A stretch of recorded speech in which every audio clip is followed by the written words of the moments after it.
एक नगर में एक बहुत बड़ा शातिर चोर रहा करता था।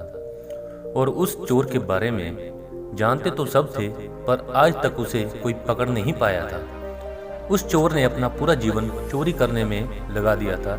उसके पूरे नगर में और उसके आसपास के इलाकों में भी उसकी बराबरी का कोई चोर नहीं था।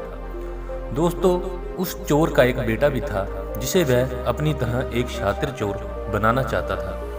वह शातिर चोर अपने बेटे को हमेशा एक ही बात सिखाता था कि बेटा, कभी भी किसी साधु सन्यासी का उपदेश मत सुनना। अगर कोई तुमसे कुछ कहने भी लगे तो अपने कान बंद कर लेना और वहां से भाग जाना। उस चोर का बेटा उसकी इस बात को बचपन से ही सुनता आ रहा था, जिसके कारण उसके मन में ये बात बैठ गई थी। क्योंकि उस लड़के का पूरा ध्यान चोरी करने पर ही था, इसलिए वह भी अपने पिता की तरह एक शातिर चोर बन जाता है। हमारा ध्यान जिस भी चीज पर ज्यादा होता है, हम उस चीज में माहिर हो जाते हैं। एक दिन वह चोर सोचता है कि छोटी मोटी चोरियां तो बहुत कर ली, क्यों ना आज राजा के महल में ही डाका डालूं। राजा के महल में चोरी करने के उद्देश्य से वह चोर महल की ओर चल पड़ता है। मार्ग में कुछ लोगों की भीड़ उसे नजर आती है और वो भीड़ को देखकर रुकता है और ये देखता है कि वह लोग क्या कर रहे हैं। जब वो चोर भीड़ के करीब आ जाता है तो वह देखता है कि सभी लोग एक एक करके एक सन्यासी के चरणों में गिरकर उनका आशीर्वाद ले रहे हैं। वो सन्यासी और कोई नहीं बल्कि गौतम बुद्ध थे।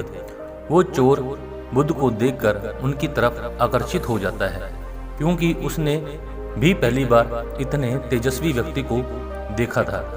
अचानक उसे अपने पिता की बात याद आ जाती है कि साधु सन्यासियों से दूर रहना चाहिए। एक बार तो वह सोचता है कि वह वहां से चला जाए, लेकिन फिर उसके मन में एक प्रश्न उठता है कि पिताजी ऐसा क्यों कहते थे।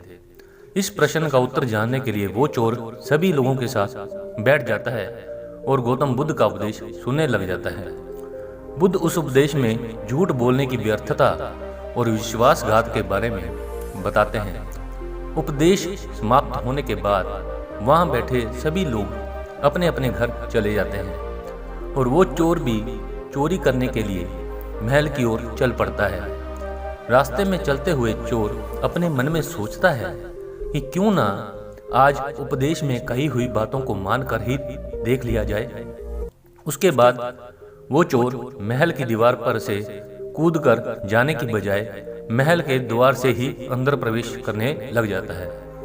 ऐसा करते देख महल का द्वारपाल उसे रोकता है और उससे पूछता है कि कौन हो भाई और कहाँ जा रहे हो। वो चोर द्वारपाल से कहता है कि मैं एक चोर हूँ और अंदर चोरी करने के लिए जा रहा हूँ। उस चोर की बात सुन द्वारपाल सोचता है कि महल का कोई एक नौकर होगा और मुझसे मजाक कर रहा है। वैसे भी कोई चोर अपने आप को कभी भी चोर नहीं बताता है और वो द्वारपाल उस चोर को महल के अंदर जाने के लिए प्रवेश करने दे देता है। महल में प्रवेश करने के बाद वो चोर उस तिजोरी तक पहुंच जाता है जहां पर खजाना रखा हुआ था। वो चोर उस तिजोरी को तोड़कर बहुत सारा धन अपनी पोटली में भर लेता है और जैसे ही धन लेकर वो चोर वहां से जाने लगता है तो उसे रसोई नजर आती है। महल के सभी लोग सो रहे थे, इसलिए रसोई में उस समय कोई भी नहीं था और उस चोर को बहुत जोर से भूख लगी हुई थी। इसलिए वो चोर रसोई में जाता है और पेट भर के खाना खाता है।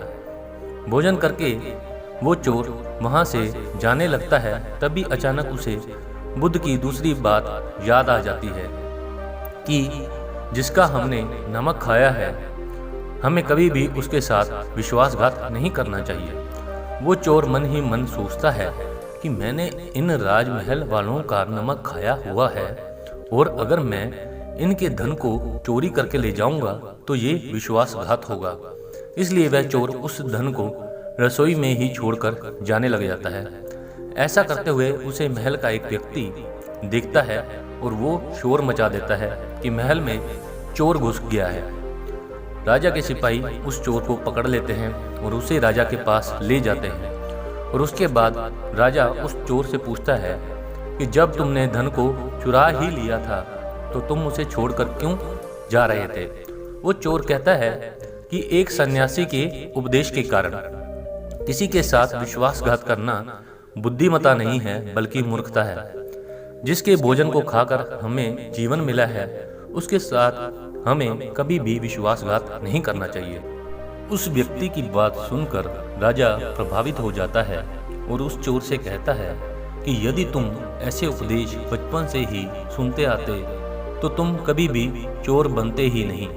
जाओ, मैं तुम्हें छोड़ता हूँ, लेकिन एक बात को हमेशा याद रखना कि सही संगत और सही उपदेश ही व्यक्ति का जीवन बदल देते हैं।